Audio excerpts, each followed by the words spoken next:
Welcome to the Porsche Club Insider, your one stop for all things Porsche and PCA. Here's your host, Vu Gwyn, and the Insider crew.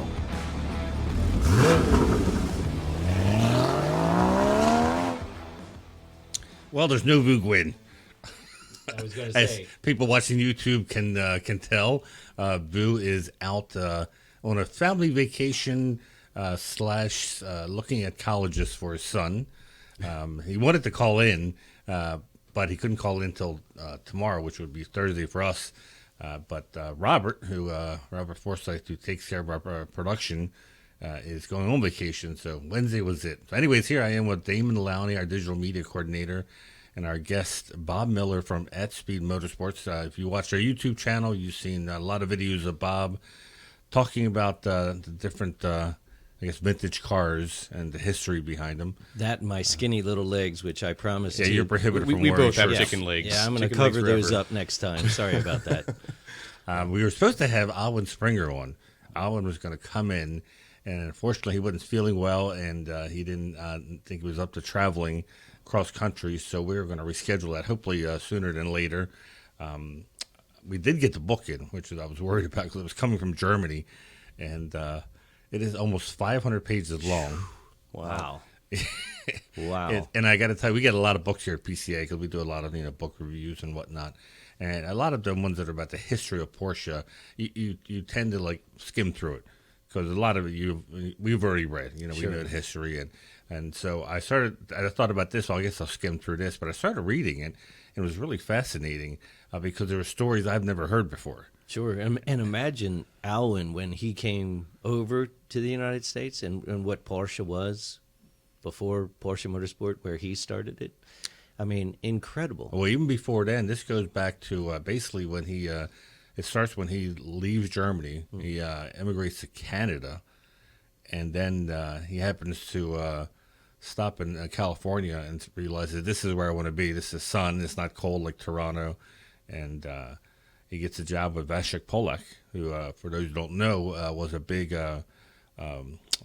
race team owner of a dealership and a race team.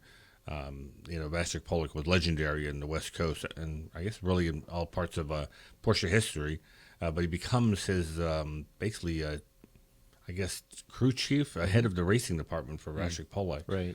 And so the car that Damon and I saw at the Rhodes Institute, remember the 917 PA? Yep. That's what he worked on. Now, how old that's was so cool. Alwin at this point when he's working for Vasek? Oh, I'm going to say he's got to be in his 20s. Okay. Yeah. I mean, imagine that. No, You're it's, at the groundbreaking of Porsche into the United States, working for essentially the best race team that existed in the U.S. Well, see, this is where it becomes interesting. It was a very shoestring budget. It wasn't. This wasn't a factory team. Because John Wyer was the factory team, and so Vasek was doing everything on a shoestring budget, buying used parts, buying parts that basically people throw away. So Alwin had to make this work. In fact, Alwin got hired. In the book, it describes he goes to apply, and so they tell him, Vasek tells him, the test is you have to build one good working engine from 3 bad 4-cam Furman engines. Right. Oh, wow. And gosh. he doesn't know anything about these 4-cams. He's never worked on them. So one of the mechanics gives him a book, and he starts reading about it, and he builds one working engine out of the 3 bad ones. And he passed I wonder the what test. happened to the other two bad ones. Probably back then, I wouldn't be surprised they threw it away. Yeah. Because, who knows it's going to be worth anything. Yeah.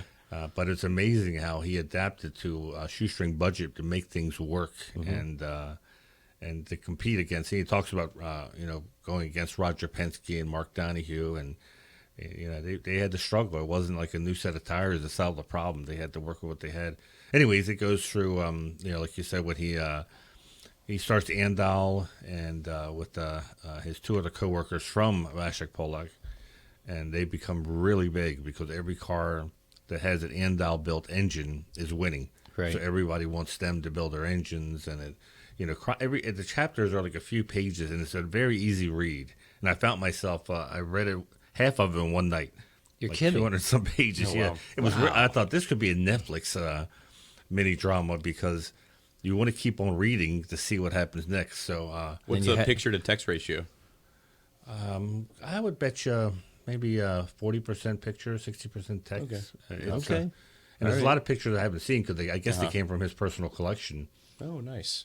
And so what I'm really looking forward to getting to is, and hopefully later today, I'll read some more, is the 92 Carrera Cup, USA Cup. Sure. Remember, Andal converted all, and there's so many urban legends about these cars. Wait, what really happened? I was all set for when we did Tech Tactics Live. I was going to really ask him, like, lay it on the line, tell us exactly what really happened with these cars. Were any of them not converted? You know, blah, blah, blah. Put the story to bed. Yeah, so he's looking forward to coming back. He was bummed that he couldn't make. He was surprised I read so much of the book. I was planning to bring it on the airplane with me because I had to go to California for a Ren Sport site visit on Monday and Tuesday. And I hemmed and hawed where I should pick the book because I'm like, I'm going to be on an airplane for 7 hours each way. It'd be a great opportunity to finish reading, but Bob, the book's right next to Bob there. It's a big book. It's a big book, and it's not the easiest thing to handle on an airplane. Good Lord. So I decided I didn't want to damage the book by bringing it in my backpack. So I said I'll finish reading it when I get home. But That's a little daunting, but I like the 60-40 ratio. Yeah, right. It's 930. Excuse me, 963 copies. Because I think the 963 is going to be the last race car he has his hands on, if you will. Right. And so they're all numbered. It's a beautiful book. If you Google Alwin Springer Racing Porsche North America, it'll take you right to the site in Germany that you can order it from. And I think it's almost about half sold out. Oh, my gosh. Yeah. But if you want a book that... if you're a big Porsche fan and you have it and you think, well, I've read all the Porsche history books, you're probably going to learn a lot of stuff about this. But at least I did. I think the only story I had heard when I read was the one where Preston Hen gets A.J. Foyt to drive in the 24 hours. They were driving a Moby Dick, a version of the 935. Right. And Bob Wallach was like the star on the team. And... A.J. Foyt's driving an Aston Martin Nimrod. That's what I read. I'm like, what they were called? That's what they were. It said, so if I read that right, so it said Nimrod. Anyways, that's a bad name, I got to say. Aston Martin breaks down, and so Preston Hen says, A.J., come drive our car. And Wallach evidently has a cow. Yeah. He's like, who's this A.J. Foyt? And when he finds out what he drives, IndyCar and American cars, he's like, there's no way. He's never driven this kind of car. And but Preston Hen is the owner of the car, and he gets in, and AJ starts turning laps faster than anyone. Right. And suddenly him and Bob become best of friends. He said at the next race, they were hanging out like they were lifelong pals because Bob got to see AJ was a legit racer. Anyway, but there's great stories in that book. That it makes me excited for Ren Sport. Well, and to see Alwin on the East Coast, so he can't come here fast enough. Yeah. Yes. I told him he has a lot of fans and people that want to pick his brains, and he was coughing and saying, "Well, you can ask me anything you want." I said, "No, I'm going to hold it for the for the podcast and for the Tech Tactics Live because I don't want you to answer it and then forget to tell me the story or think we already discussed it." We'll hold off. And I said, I got to finish reading the book. So I got all these little white pieces of paper throughout the book that I've got bookmarked with questions and things that because, the 962, in my eyes, I thought Porsche made the 962. You picked it up and you pretty much went racing with it and won. Right. It was Andal did a whole lot to this car to make it competitive in the U.S. I mean, they really fixed a lot. That I can't wait to read the book. Yeah, I mean, you're taunting me now. He has all the notes. He said so. They sent him to Germany to learn to build a 917 motor, and he took all the notes and kept them. And he said, so fast forward at Porsche Cars North America or Porsche Motorsports North America, they are taking care of 917s now. Right. And this is like a few years back. And him and Eric Bloss, I think, who used to work for Andal too, but works for PM&A, he pulled out his notes and he goes, it all came back. All the notes about setting the timing and the cam and all this on the 917 motor. I mean, Alwin's mind is, even to today, as sharp as it was back then. He's amazing. I asked him, I said, how did you remember all these stories? Right. Because if somebody said, hey, we're going to write your life history, Right. you the think heck you can did I do? remember all these stories. And he said, there's a website, he says, with all the results of every race. RacingSportsCars.com. Is that what it is? Yeah, He I'm pretty said sure. something, and I couldn't remember the website. Maybe that's it. Yeah, He that's said where I go for everything sports car. RacingSportsCars.com. I'll have to look at it. Yep. But he said he would pull up the races, And then it would come back. and then it would all come back to him. The Yep. finishing order, the names, and then he would remember stories about what happened. Right. I can't even remember what dinner was last night. So it's kind of like, Right. But yeah, I was impressed. I was very, I think he was impressed that I actually read the book because I'm sure people say they read the book but they flip through certain things. Right. But I had very detailed questions about the different chapters of. When can the audience look forward to having him? You're not supposed to ask that because we don't know. Oh. yeah, Okay. well, we don't know. I didn't ask that question. Sorry about that. Come on, Bob. First time on a radio Damn it. show. As soon as we know, we'll put it back up on YouTube and. And of course Alwin's the co Grand Marshal, him and Patrick Long of Ren Sport 7, Right. which I think is very well deserved, especially after reading this book. For people who don't know who he is, who may know Patrick, they definitely got to realize what he's done for Porsche in North America and racing. It's Well, and Alwin was right standing behind Patrick with everything Patrick did for Porsche. It was amazing. But Andal was like, I remember in the 80s, if your car was you had an Andal motor, that was pretty legit. I mean, you had a really hopped up, reliable engine. And Could you just go to Andile, with your 911 Carrera and have, you could. or turbo, Or turbo, yeah. They basically they owned like two buildings.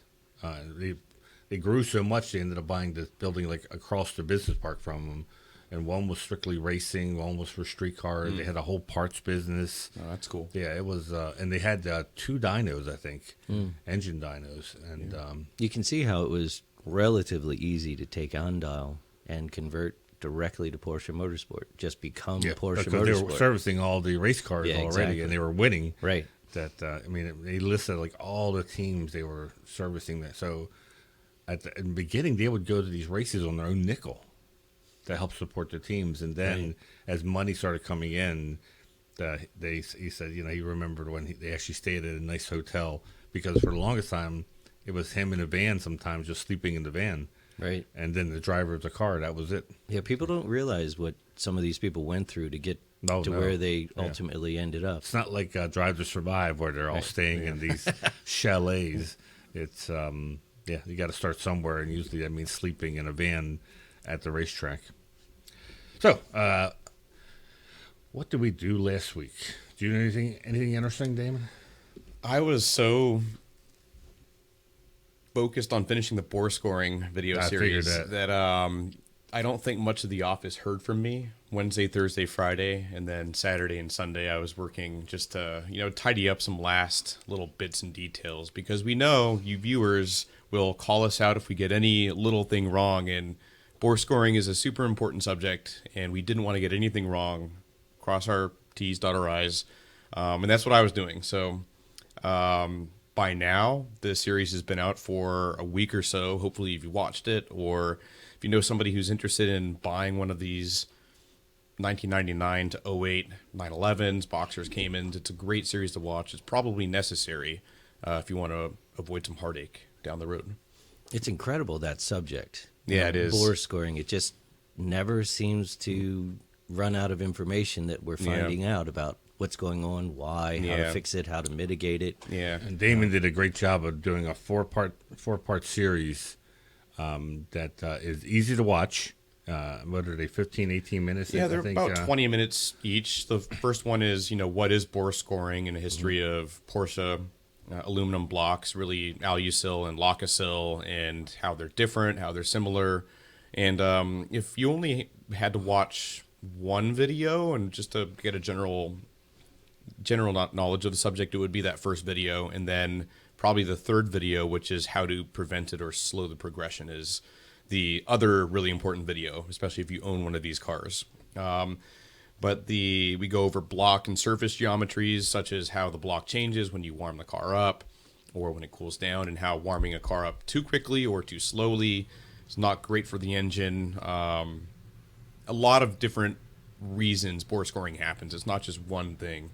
And, it's want to make the point as well is if you have an engine that's got 250,000 miles on it and then it starts to score bores, let's put this out there. It's probably that was the end of that engine's life. What we're talking about here in this series is if your engine has, 50,000 miles, 100,000 miles, or even maybe 150, probably shouldn't be scoring yet. And here are ways you can help to prevent that. Or if you're looking to buy a used Porsche, and how to.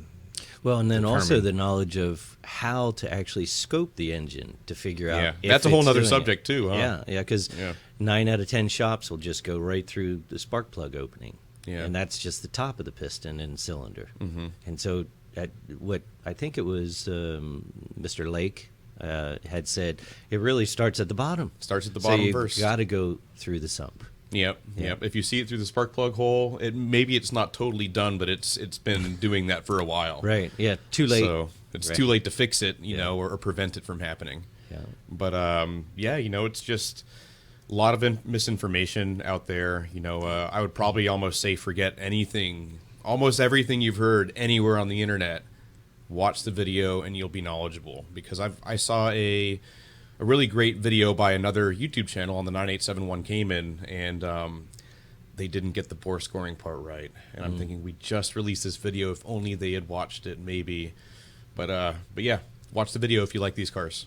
Yeah, so that's, like I said, a 4-part series, and I know Damon worked really hard that weekend. I was supposed to go to that, but then we got an invite to the 963 testing, so they want to be there, and then Damon and Vu went to Chicago. And we based this on Damon and Vu did the IMS video a couple years back, and that was very well received. So this is like the part 2, the other issue or concern with this engine. So you taunted us a little bit. Tell the audience the 963 in case they don't know what that is. Oh, they should. It's a 963. It's the factory Le Mans car. I get you. Which we're still waiting for a win. Right. That'll be coming. I think that'll come. That is so close last at the Super Sebring race, right? Or the IMSA race, but just not quite. If you look at the history of Porsche, rarely do they have a race car out of the box winning on the first race. Mm-hmm. Right. You remember when we were filming down at Revs Institute with Brian Redmond, the first year of the 917 in 69, Redmond was supposed to drive a 917 at Spa, and because they were unreliable and they weren't winning, he took the 908 Longtail because that was reliable, and he pulls rank, and Porsche says, no, we want you to drive the 917. He says, no, he goes, I'm going to drive the 908, and he ends up winning at Spa with the 908 because the 917 breaks. Right. But the next year they figured it out. So the fact that at Sebring they almost won, I was very happy because somebody said, oh, you must have been really disappointed. I said, no. I said, I was really happy that 20 minutes to go and they were leading the race, first and third. That was much more than I would expect, especially after Daytona. Yep. So, stay tuned. We got a lot of stuff on our website about the 963 coverage. And I think, is it this month's Pano where we do the Daytona article, maybe last month's Panorama? It's all blending together right now. We got a breakdown of the 963, what it is, and what was it like being Centerfold. there, during the testing and things like that? What was this? You just got to see everything, feel? I mean, what's there's it only like? like 8 cars, 10 cars maybe testing, so it's very laid back. Mm-hmm. You get to talk with the drivers and engineers, and everyone was worried about reliability, and not the mechanical reliability. It was all software reliability. Which I think they've obviously got a lot better with at Sebring. But when I reading Alwin's book, it's the same issue they had with the 962, with the 934, 935, all stuff that even though the guys at Weisstock produce something, the real world race testing is a lot different. And the 962 it took them a lot to figure that out in the beginning to get it to where it was a just an absolute monster. Where they were the first 10 places in any race was a 962. Right. So yeah, hopefully that'll come. It'd be great that they win Le Mans because it's the 100th anniversary of Le Mans, 75 years of Porsche. It would be a great storybook ending, but the 919 didn't win the first year at Le Mans. So. Yeah.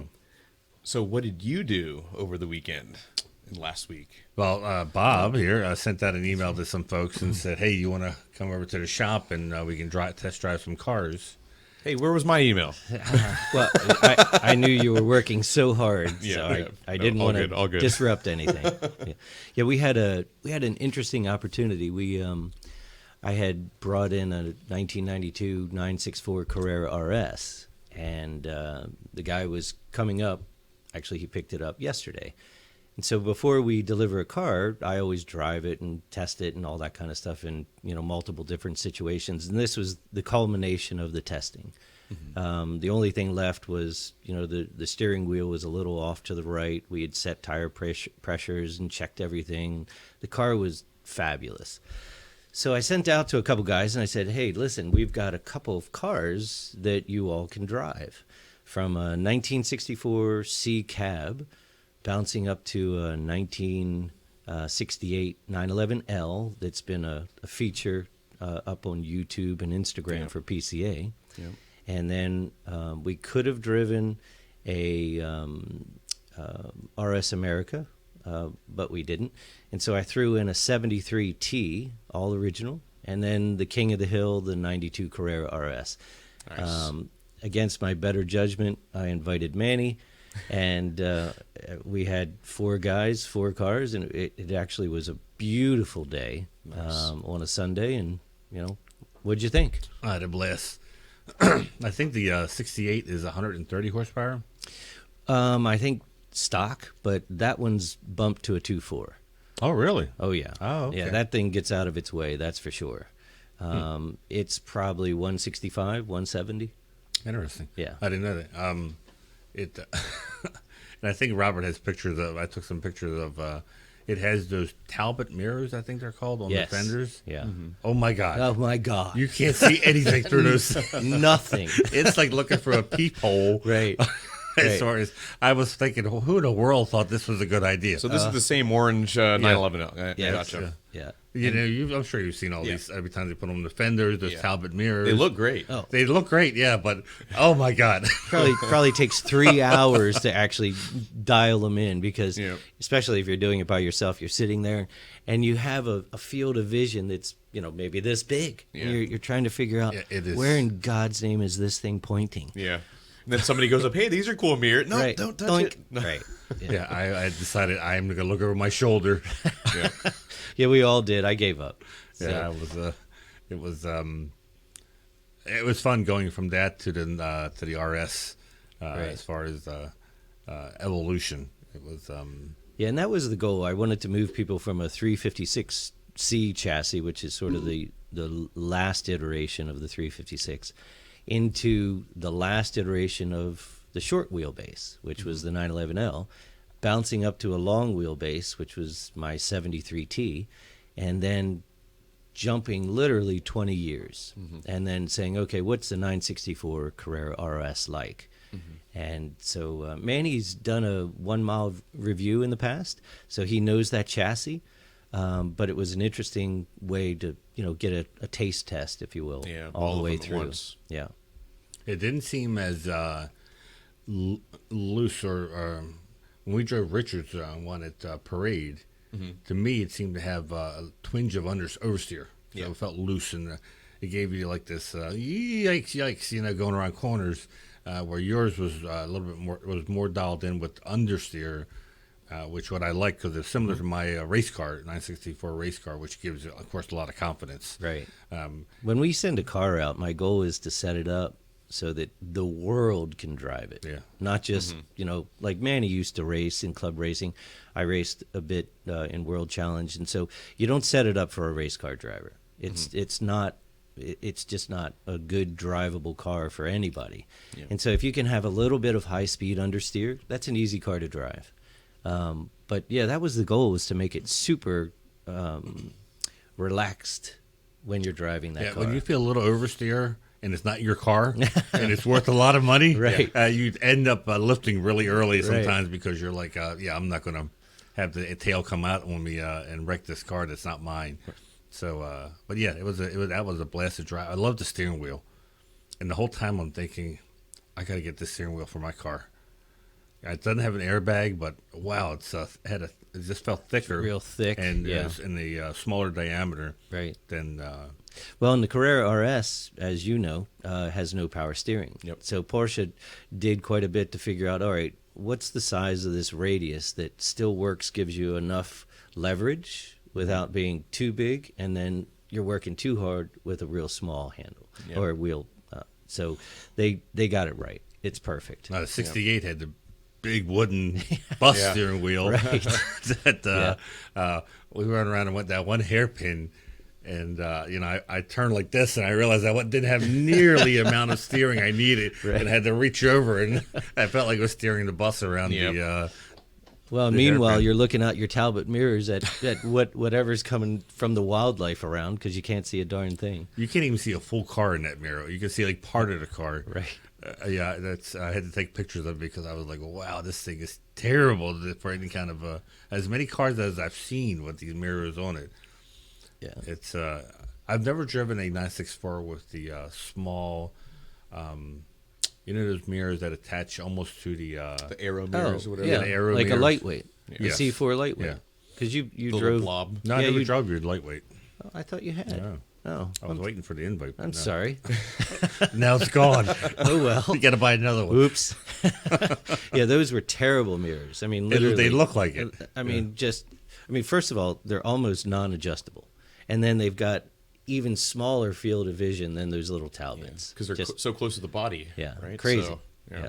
Yeah, that's the kind of thing that looks cool. Right. But you say to yourself, I'm not going to get that because I plan on driving my car and I don't want to hit somebody because I didn't see them because I wanted these cool mirrors. Right. Right. And they used that in racing, didn't they? Oh well, if those cars were raced, I mean, they But were, I've seen that. I saw that on, was it the Brumo's car?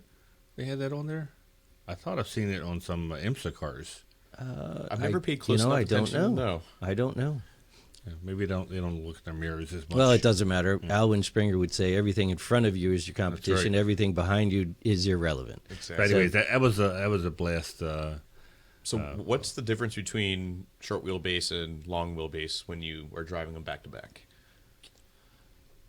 I guess the short wheelbase, and I've driven short wheelbase, depending on in slow corners or like an autocross, they're awesome because they're very nimble. Yep. And they're easy to toss around, and they're really easy if you're trying on purpose to get the rear end to come out on you. Right. They're And- twitchy. Yeah, Much but they're twitchier. like Twitchier car. Yes. They're like a good twitchy because you can bring it right back in, and we're talking less than 200 horsepower, so Yeah. it's not going to scare the heck out of you.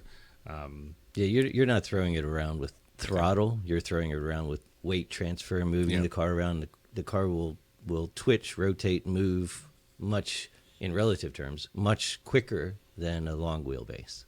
And that's what Okay. Porsche was trying They're to going do. for, yeah. Yeah, they were trying to minimize, limit, reduce whatever the inherent oversteer in that chassis. Yeah. So if you're just cruising, going maybe 5-10 over the speed limit on a back road, would you be able to tell, or do you have to be driving it a little bit harder? No, you don't. You can't tell anything until you're under load. Under load, really? Right. Okay. I mean, Yeah. you feel.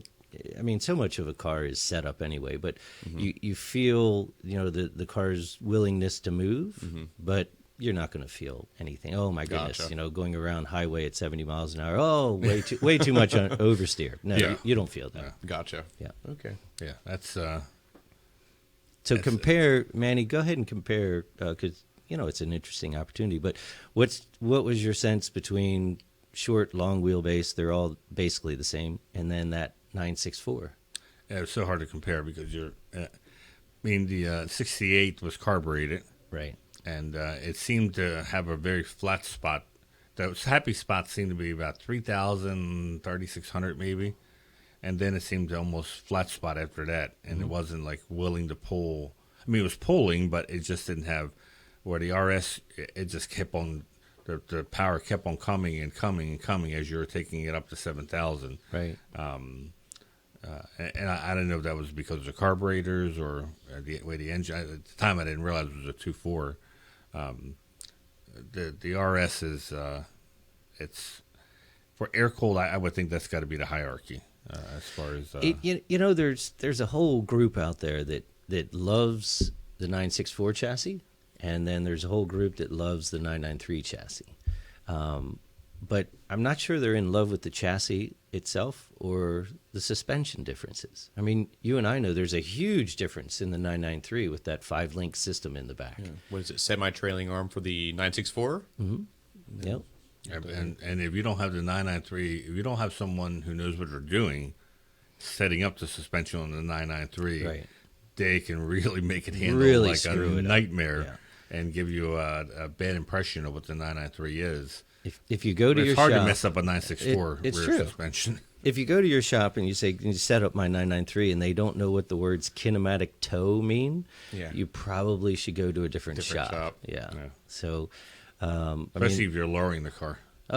it becomes increasingly pertinent as the car drops in height. Oh, wow. Yeah. So don't do it as you're learning on your jack stands and string alignment system in your garage. Right. But the 993 is very sophisticated in comparison. Oh, yeah. Mm-hmm. 964 is sort of the last of that that basic chassis suspension setup. And then the 993, they said, all right, we're going to do some real different things. Yeah. And that's what they've done ever since, right? Multi-link for all 911s. And that's what separates a 911 really from a Boxer and a Cayman, right? Is, there's struts all around. And the 911's got the multi-link. But the cool thing is to give you a sense, it's high 50s that day, and we had a 1964 C cab, and I said, all right, everybody put the top up or top down. Everyone said top down. Yeah.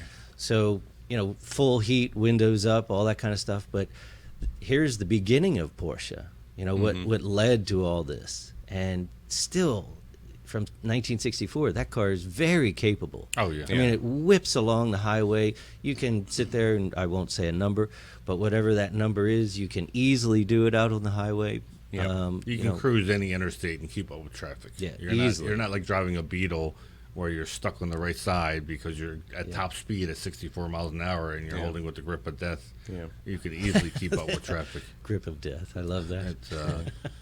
It was a lot of fun, and I appreciate the opportunity. It was especially from Saturday being crappy weather. We missed Cars and Coffee. To we need our fix. Yes, exactly. Yeah. Even though we're here at PCA the whole week, it's still nice to get out there and drive the cars. Yep. So I was. I'm working on like 3 hours of sleep because I got in at 2 a.m. From California. We did a whirlwind trip out to Laguna Seca for a site visit with Porsche. They had the whole core team there, and I was very curious about this pedestrian bridge. Someone had told me they were done, and I'm like, "There's no way they can be done. That is a huge project, and they're not." Whoever told me, they must have been confused. It was what I was referring to. They were done with the planning phase. Maybe, right? Maybe the model or digging the ditch, right? They were doing a lot of work all around the track. I mean, everywhere you looked. And this is for Ren Sport, it almost sounds like. Well, for Ren Sport, and their first, I think their first spectator event is at the end of April. And they're not going to make that. I was told that they're not going to have the bridge ready until just before Ren Sport.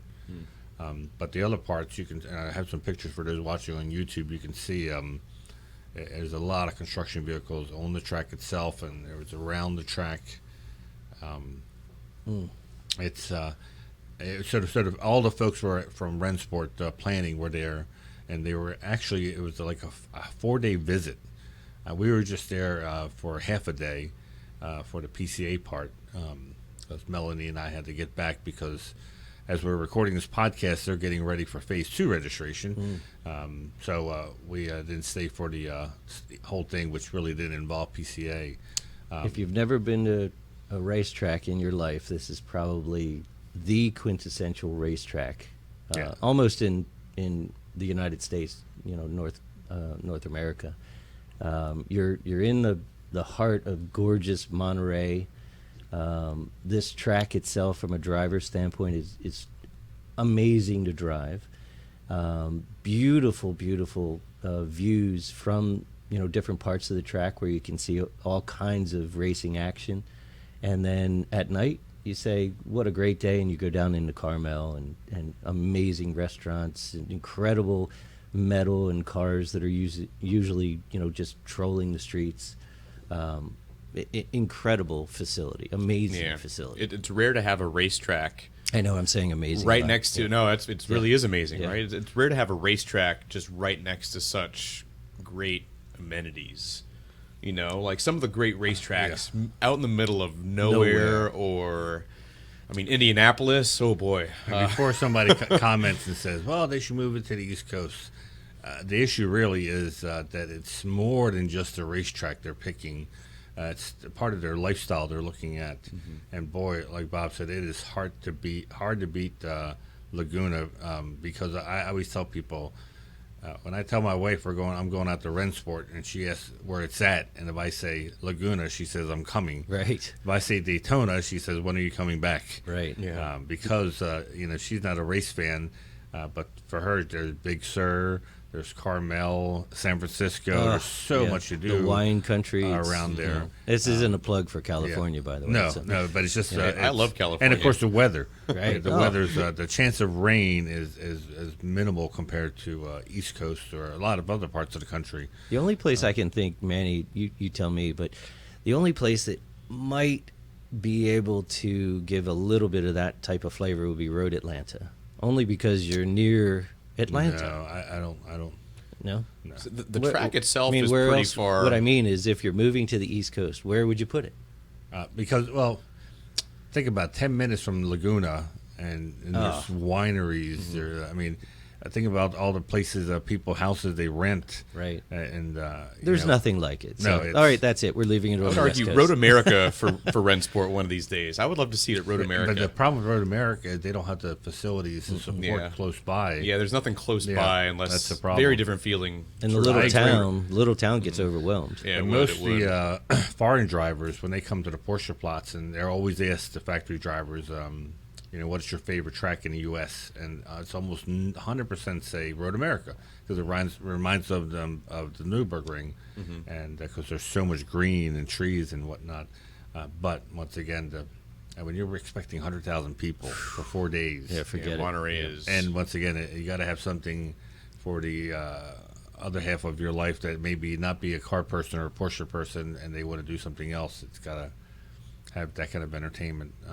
So I'm not complaining that they're doing it at Laguna. It's going to be a lot of fun. The track is doing. They're all in. They were at the meeting too. We had about 50 people at the meeting. Yeah, That's a lot of breaking thoughts. into three working groups, and we're almost finished figuring out the corrals where we're going to park all these cars. I think it's a little over 1,700 Porsches, more than ever. They've paved a lot more spots. I can guarantee there'll be people that won't be happy because they're not parked right in front of the what they're calling the Porsche plots. We used to call Cayman Island, but obviously we can't park 1,700 cars all in front of the Porsche plots. It's just it's impossible. The fact that you're parking inside of the track is a huge plus versus outside of the track. It is what it is. There'll be disappointed people that their corral group wasn't parked as close as they wanted to. The parade laps are going to be done first thing in the morning, so it'll be tough for you, Bob, because you probably got to be there at I'm guessing maybe 7, maybe earlier. Oh Lord. Yeah. But the good news is I'm sorry, I didn't hear what you said. So. we're all done. We're all done before the first car hits the racetrack, which means we don't have to worry about delays.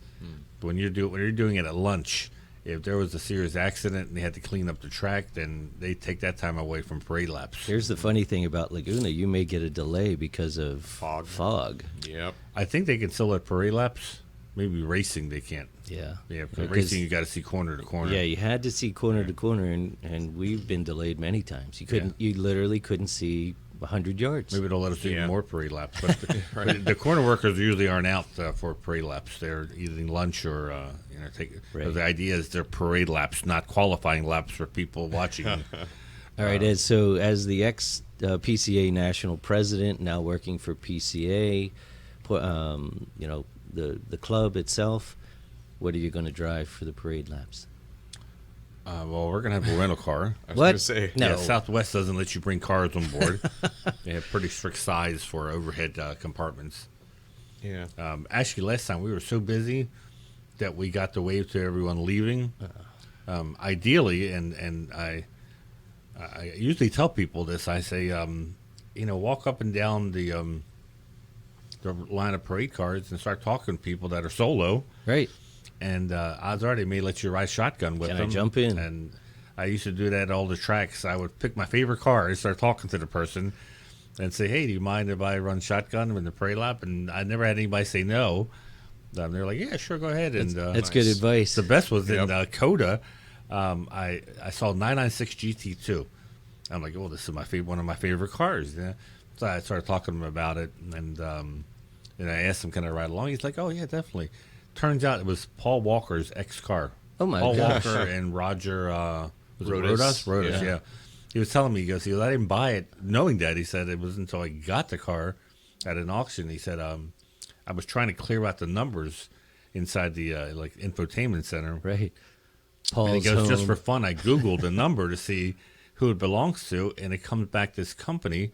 So I looked up the company, and that was Roger and Paul's LLC they had to keep all the cars under. Wow. Yeah. And as he did more research, he found out this was their car, Yeah. the 996 GT2. So that was a pretty cool story. But yeah, so for parade laps, if you've never been to Laguna, that's a good way to get a ride. Usually they do a few laps. I think it's 20 minutes we have, and it takes about 6 or 7 minutes to get all the cars on the track. It'll be 125 cars. Wow. Yeah. Okay. So it's, but what's really cool about doing a parade lap and a spectator event like this is seeing all the spectators and the stands and seeing all the action. Because normally when you're doing a driver's ed, it's just you and the corner workers and nobody else. Right. It's quiet. So when you start seeing all this action going on, So about 100,000 people, you think? I predict they'll have. The way they do math is they count over the 4 days.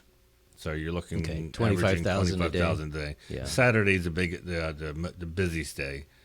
Thursday's the lightest day, and then the second busiest would be Friday, and then Sunday morning, around noon, half the people have left already. We were also talking about because there's so many new people from Porsche that are involved with the Ren Sport, but we were talking about the fact these people steal signs. Oh, yeah. Yeah. And they're like, yeah, we were told about that. Yeah. And we were like, yeah. So we said you got to put them in visible places where there's eyes on them, so they won't be tempted to steal them. We said, but you got to secure them, and people feel entitled that they can steal these banners and signs, which is really tough when you got like directional arrows and stuff pointing people where certain things are. They disappear. Exactly, they Right. disappear. Everybody's going in circles. Yeah, so it's we haven't heard who's going to be performing at the concert. That'll be I'm excited to hear about that, and of course we won't be able to reveal what car they're going to reveal at the at Ren Sport, but they always reveal a new car. Like the 935 was a surprise to me. Last time Yep. I remember when I showed up, they're like, "Have you seen a 935?" And I'm thinking we the have a old pretty good 935. idea. Yeah, what'll what probably be there. 935, right. Yeah. Yeah. I mean, you put two and two together, what's coming out in the next couple If of you years. see the right? internet and all the spy photos of different cars, you can Yeah. figure out that what they may have there. So yeah, it's, if you haven't bought tickets or found a place to stay, or on the fence about coming out to Ren Sport, Now's the time. don't be. You're going to regret it, and if you don't go, because all your friends are going to be talking about what a great time they had. And I don't regret not going to the first one. I just wish I knew what was going on. I didn't know. I can't remember seeing advertising or anything about Ren Sport. Right. It was just in Lime Rock. We could have gone up there until I started reading about it, and I thought, oh man, I would have gone up here had I known about this. It was like when Ferrari had that big get together at Daytona, and they brought the F1 cars. And I remember thinking, how did I not read about this? I would have made the trip down to see all these Ferraris. That would have been cool. Incredible machines. But what do you see showing up from Porsche factory? What do you think they're going to bring over in terms of factory cars? What aren't they going to bring over? Oh, okay. maybe that's a better. They're not going to from the museum itself. I don't think they bring over a whole lot. Okay, it's collectors who bring cars over. Okay, yeah. Okay, so not as big of a presence as I'm thinking.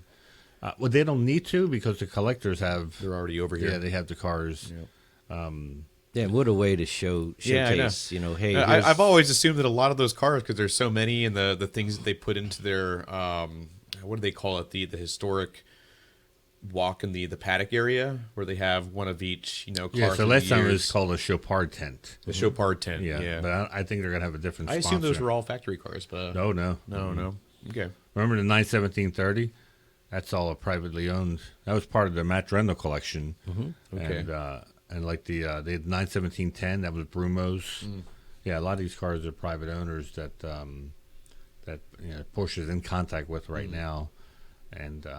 hopefully, as we get closer, we can announce like drivers that are coming. Yep. And it's hard to say. We'll announce special cars because there's so many freaking special cars that it's hard to. I tell people, I go, you're just going to be overwhelmed at what to look at first. You're going to walk by a parking lot of 959s because you see a car you've only seen in books before. And it's just go for at least 2 days. Don't go for just one. Yeah, and at least two. From a spectator standpoint, it's always a lot of fun when you walk up to one of these cars and then there's a whole write-up on the car, and you realize, oh my gosh, what I'm looking at. I'll never see this. And again. then someone like Alwin Springer will walk right behind you as you're looking at a 962. You can probably grab him and ask him some questions. If there's people that like Valentin Schaefer, who was basically Mr. Turbo. I didn't know who he was like 3 Ren Sports ago, and he looked like a nice old man. But I just hadn't read that deep into Porsche history, and then afterwards I'm like, oh my god, this guy was right in front of us, and I kind of like picked his brain, and I didn't, because there's so many people like that at the event, and they're not like high maintenance. Like, look at me. They just happen to be, they're standing in the corner talking to people, and realize this is who that is. I mean, I hate to say it, I walk right by 2/3 of these folks, and I don't have the knowledge, of the past in terms of the depth to say that was, oh my gosh, in 1965 or 1972 or whatever it may be. Yeah, I'm the same way. Yeah, it's you almost wish you had a docent to walk around with you to say, or a spotter's guide for all all the people. That's why I like walking around with Manny, because Manny's depth of knowledge spans 50, 60 years of Porsche, and so he can say, who that is, and blah blah blah, and then your eyes open up. It's incredible. That's why we want to capture all these interviews at the PCA tent with these legends on video, so we can share it. And these guys aren't going to be around forever, and I regret that we never did that with Vic Elford, because he was a treasure trove of stories, and I heard him so many times at his different dinner speeches that he gave, and I could almost recite them for him, but I can't remember ever seeing anyone capture it on video. That was a big loss. Yeah, so this time we plan on doing this, capturing all their stories while they're there, and keeping it for an eternity. All right, let's switch to some news and videos. We talked about Damon's 4-part series about Porsche scoring, and that was a monumental effort. For those who think that coming out with videos is a simple thing that Damon does, but on a Friday afternoon, he was working his butt off to get these things edited, and had to have them. It had to be one after the other. No use in releasing them separately. So and if you read the comments, they were very positive comments for people. Really thankful that Vu was asking questions that every man can understand. Yep. And Lake and Charles did a good job explaining it as best they could to the did. layman. And Mark with the second video as well. The geometry of bore scoring. Yeah, right? exactly. I guess we're going to talk. I don't know if we're going to do a Tech Tactics Live with them to answer questions. We got to figure something out probably. Just this videos like this, they always produce more questions in the end. Things that maybe we didn't even think about. So it might be worth addressing that in a future episode or somehow on a PCA channel. Yeah, something with at least an hour. As probably an hour is not enough with all the questions that people have. The further they got, the more questions come up. It's Yeah. the detail and the level of their knowledge about scoring and Yeah. the block movement and Yep. Vu coming up with the paint can analogy and so But like Damon said in the beginning, it's not fear mongering. It's just information educational. Sure. I own one of these cars. I have an '05 Boxster S, where the original owner had the engine replaced in the first year because of IMS failure. And I don't lose sleep over the car. The car has 115,000 miles. I think the engine would have about 85,000. And you've got the 3.2 with the cast iron 3.2 plated S pistons. So And I look at percentages, and if it happens, it's it very happens. low. It really is. I had a Metzger engine that I spun a bearing on. All right. And I missed a shift on another time. So these are mechanical things, and mechanical things break. They don't last forever. Like Bob. Porsche people seem to focus in on the bad things about our cars, and really, I don't know, maybe it's so they can ask for a lower price when they're trying to buy it. Hey, it hasn't had a Nicky cylinder sleeves put in. Oh, no, we got to lop off $10,000. No, this doesn't happen to all the cars, and it's not meant to be fear mongering. It's just meant to. You should know about this. Every car has their quirks and things that don't go. The pop off valve you have to install on the old SCs, I think. Right, yeah. And the head studs on the exhaust side of the old turbos. chain and- tensioners.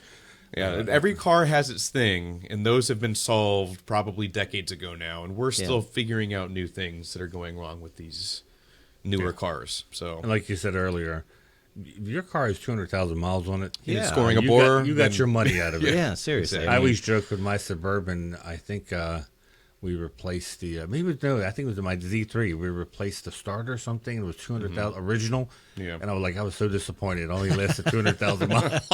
Right. my BMW now is 238. And at this point, I'm like on overtime with that car. So Sure. every time it gets me to work, it's like a bonus that I wasn't expecting. Exactly. When you buy the car that's going to last this long. Well, and people expect perfection out of Porsche. It's and again, as you said, Damon, the level, the number, the percentages, it's very, very low. we just focus on it more. Right. Well, it's the bad. Yeah. And so here's the ultimate extreme. It's two standard deviations off the norm. Yep. But this can happen. Exactly. All right, so in the news I thought was interesting, and I wrote an article about it, was Porsche's coming out with their new 2024 Cayenne. Damon just reviewed earlier this year the 2023 2022, but 23 still a is the same 23 thing, sort so, of model. Yeah. Cayenne, and Porsche being Porsche, they do everything evolution, but this is a pretty big update. Yep. For the dashboard alone. It was like how many screens can we possibly fit in front of the driver and passenger? And they answered that question. So the instrument pod is all digital now. And and 5 years ago I would have been moaning that bring the analog tachometer, don't never get rid of it. But I've driven the Taycan and the fact that you can change the screens and everything, and the tach and speedometer are so easy to read that you really forget that they're not analog. But this has so the new Cayenne is going to have the curved screen, which I believe, depending on how the car is equipped, it can have 7 different viewpoints that you can change it to. Custom, you can actually have the 5-gauge look if you want. You can have the simpler 2-gauge. It's up to you how you customize The it. screen on the passenger side. And then you can watch TV. So the screen on the passenger side, you can watch, you can stream it while the car's moving, and it has this special cover on it, like a screen cover, where the driver can't see it. Okay. Yeah. I don't know what this does. That's a lot of stuff going on. And then in the center, there's another screen, big screen, where all the Siri controlled. You can control. That's like Mission Central. And when the car's parked, you can stream a video on there. real exciting news is that the HVAC controls now in the center are switches. Thank God. They listen. Yeah. And they have a real volume knob. Yeah, yeah, I know. Some not people that like the roller little thing. cylinder. Oh, I never really care for the cylinder.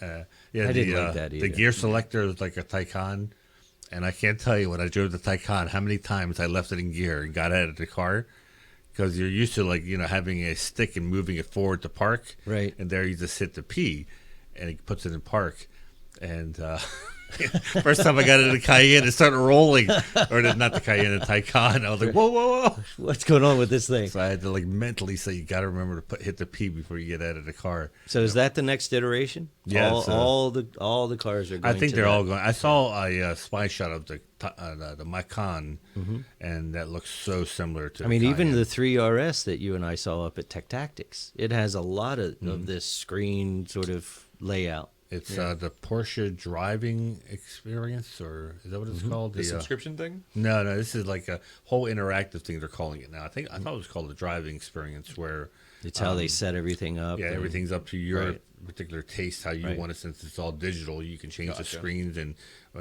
everything's controlled for the steering wheel, so you can toggle through different things. Yep. And, it was easy to use. That's awesome. Right. Some cars, we drive a lot of rental cars, so we get Yep. to play with them.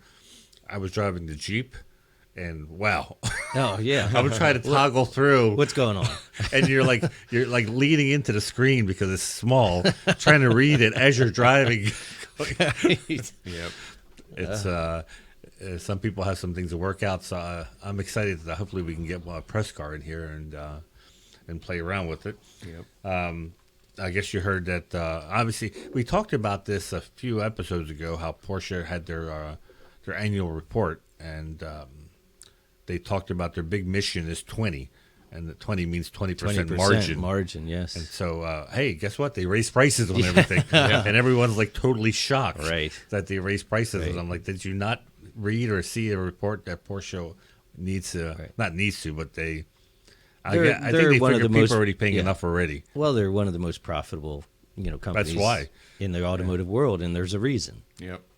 They're chasing those margins. But they did announce several cars that they're discontinuing, It came which in, kind of makes sense. not the Cayman, the GT4 and the Spider. And the Spider. and the Cayman chassis is going full electric, correct? No, not right away. Is that in 2 years? They're going to, yeah. Well, it's a. So Manny says he's heard that they're going to be doing electric and internal combustion side by side, and I forgot to go look and try and fact check that. I was under the impression that once it's electric, it's only electric. I thought Oliver Bloom said that. I thought he said that they for the Macan and the Cayenne, but that I didn't go check, so I'm not going to make a statement here. But they're already starting to dwindle down the 718 line with internal combustion. What you're not going to see is a whole lot of development of the internal combustion engine, Right. Because there's not a whole lot left to No. develop. Although they said that 100 years ago, remember that? Yeah, we're packed out. Can't get any better. I don't think a lot of engineers argue that they've reached the limit on the internal combustion. And that's why Porsche is focusing on aero, Right. because that's where they can do a lot of changes. And so no more GT4s. No more No, GT4. They're still selling the RS. RS. And then the style editions, and then no more 718T. Okay. So you get the base, you get the S, And you the get the Spider's going away, but Yep. we've all been seeing the spy shot of the Spider RS, Okay. which is the GT4 RS without Without a top. a top, yeah. So it's not like they've canceled these cars altogether. It's not like when Ford ended the Ford Focus and just said no Poof. more. That's ST it. and and said that's it. This is just it makes sense. You got the GT4 and GT4 RS. And price wise, they're Well, they're investing Somewhat in close. these, I'm sure, EV infrastructure to build these cars, and it's probably a lot of money. It's probably part of why they want those margins. And why would they create those cars and then keep developing a car that's not going to be around anymore? I mean, they don't probably want to sell you internal combustion engine 718s after 2025. They probably want to put you into an electric car, which they'll charge more money for, work back all that infrastructure they paid for. Yeah, there's there's in the news, of course. So we discussed it how the EU changed because of the e-fuels the year they were going to ban internal combustion engines. I'm going to wait and see how these biofuels pan out, but they have given an extended stay, if you will, of the execution of ICE engines. As long as the fuel is carbon neutral. Yeah.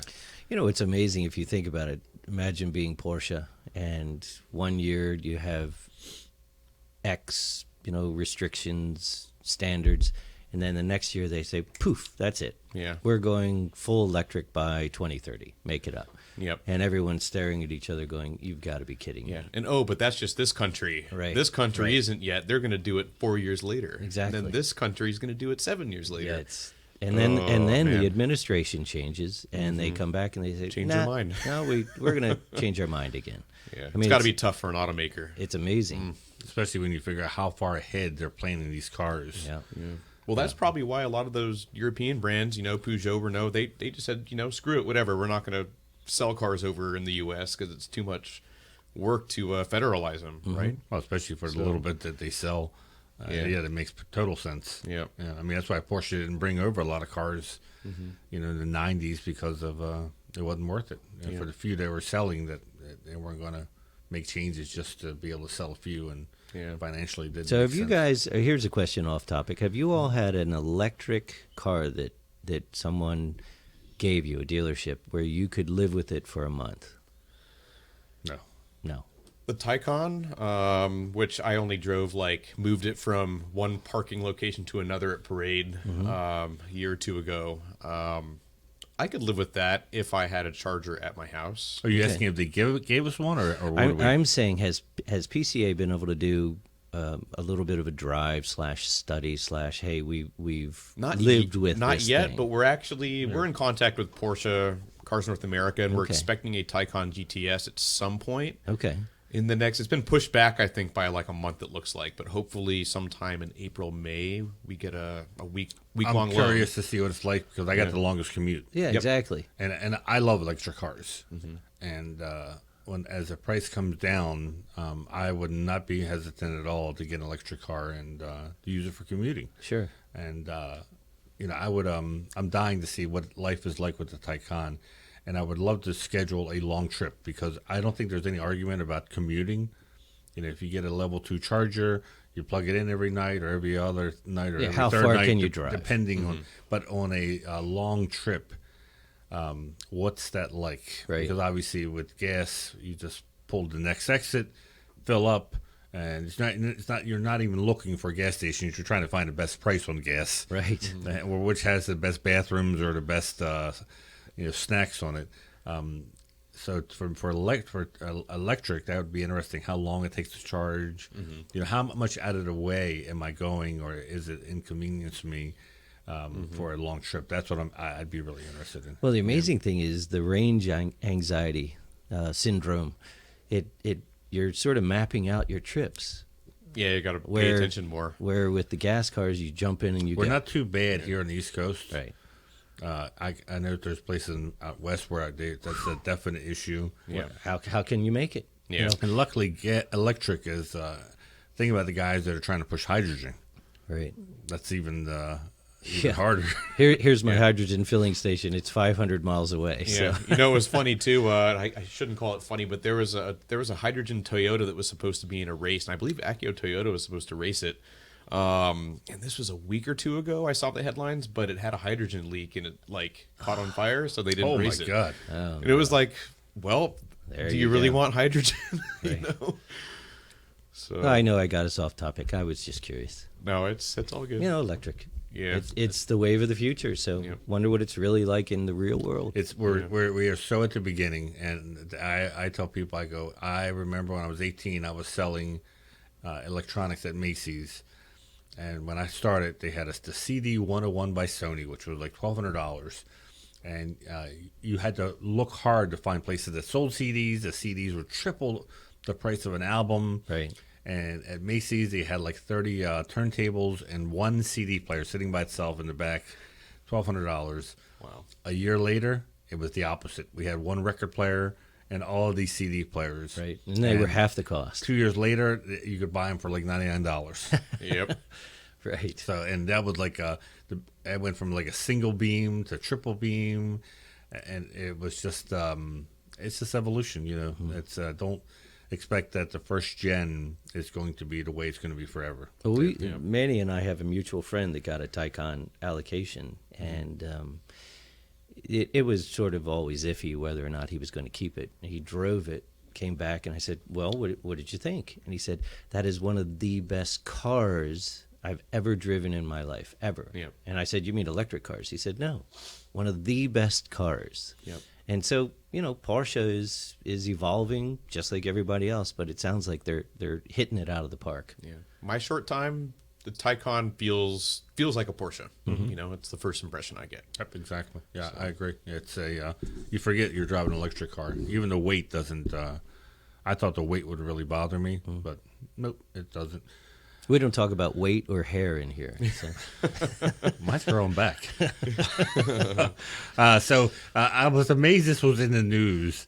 Was Porsche has put their F1 entry on hold. Their McLaren deal didn't go through, which I'm thinking, how long have we been saying about Formula One and Porsche, and that it's dead, but it's not dead. It's dead, but it's not dead. Yeah. After the Red Bull thing, it was tough to see their way There out. was rumors about McLaren, and I think they got their hands full. And I was never a big fan of them going into F1 just because it's such a circus. And And it doesn't make a lot of sense for Porsche as a car manufacturer. You know, It would be it's- cool. I would love to see them there, but they don't have to force it, you know. it's I like seeing them in the GT world and the semi-prototype world. It's so much closer to the cars they're building. and I love the fact that Ferrari's getting into that again, and it's like reliving the glory days of Porsche, Ferrari, and maybe Ford will do it too. Right. Yeah. And Peugeot. Yeah. Yeah, Peugeot had some issues at Sebring. Yeah. Let's go to events. Let's see. Well, it was no longer called PCA National at Sea, which was it was a sexy name, PCA National at Sea. It is called Treffen at Sea now. Treffen at sea. At sea. Treffen at There Sea we is go. the new name they picked. Melanie, our events manager, wanted to call it Treffen at Sea. Not Treffen at Sea. She wanted to call it Cruisin' with a K, I believe, the German word. And evidently that almost made it, but it didn't fly. The Executive Council decided on Treffen, which is actually Treffen is a word that PCA has trademarked. Means meeting in German, right? And Soon PCA is going to take over the entire ship. And it'll just be Maybe. that's what their dream is. literally a giant They actually got PCA a ship. bigger ship. Yeah. For this cruise. They're anticipating that there's going to be so many more PCA people. Are you guys going? I don't know yet. Yeah. No plans yet. Roxanne and you? Well, it depends if it's the national.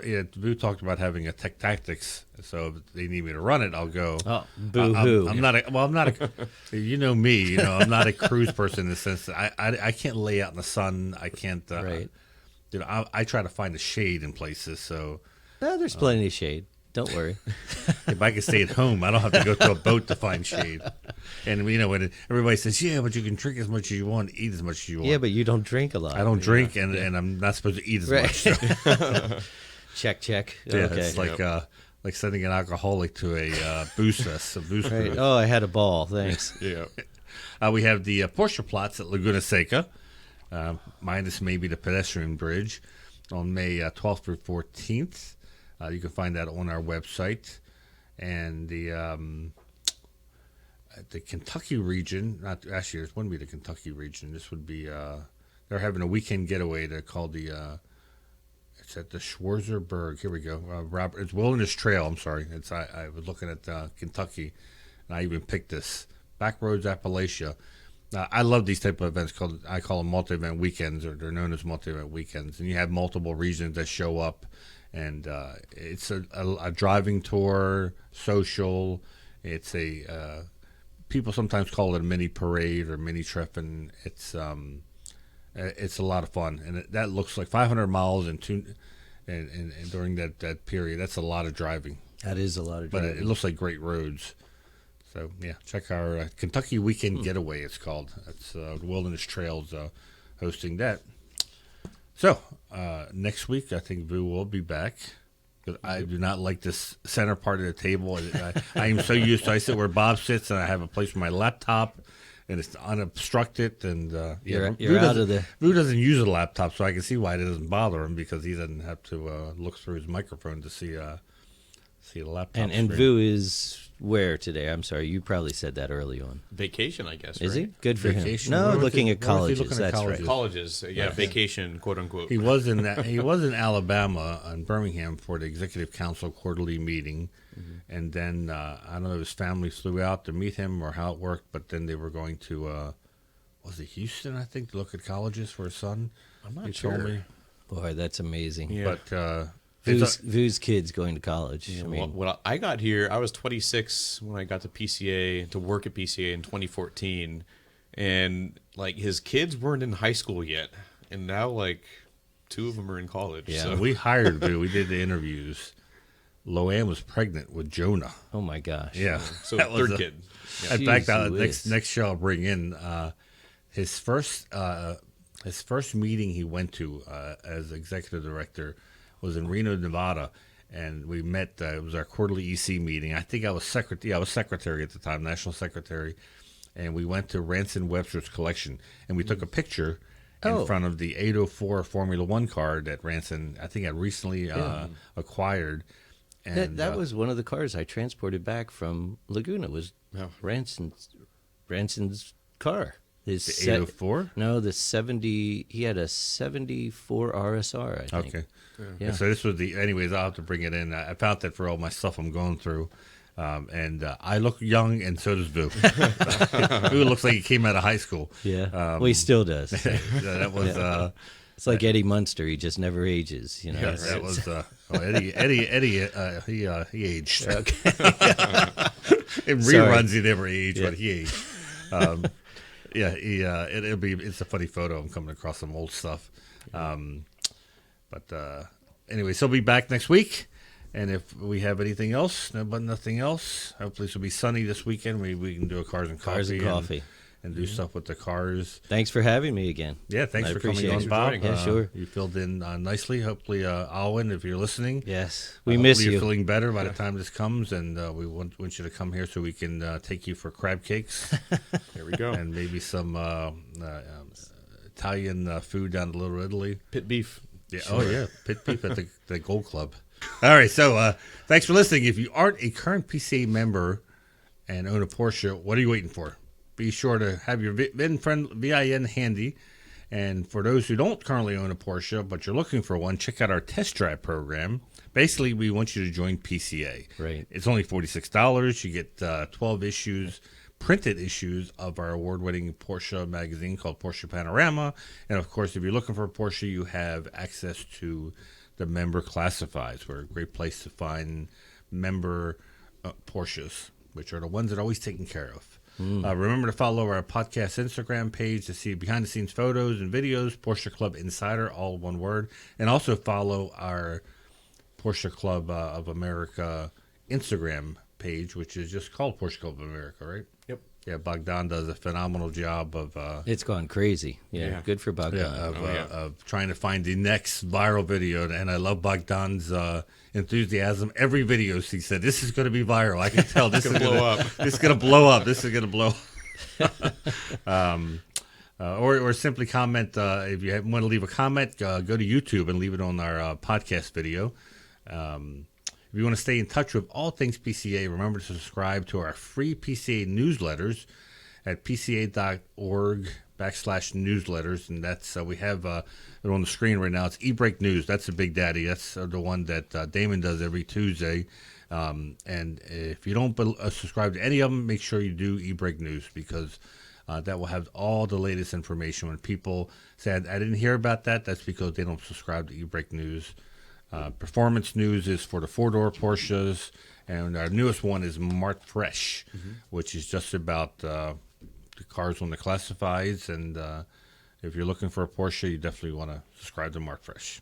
So if we don't have anything else, we'll call this a day. We'll let Robert get ready for Phase 2 registration, and hopefully the next podcast we're talking about what a success Phase 2 was, and now all our members were happy. So until next time, stay safe, and we'll see you down on the road.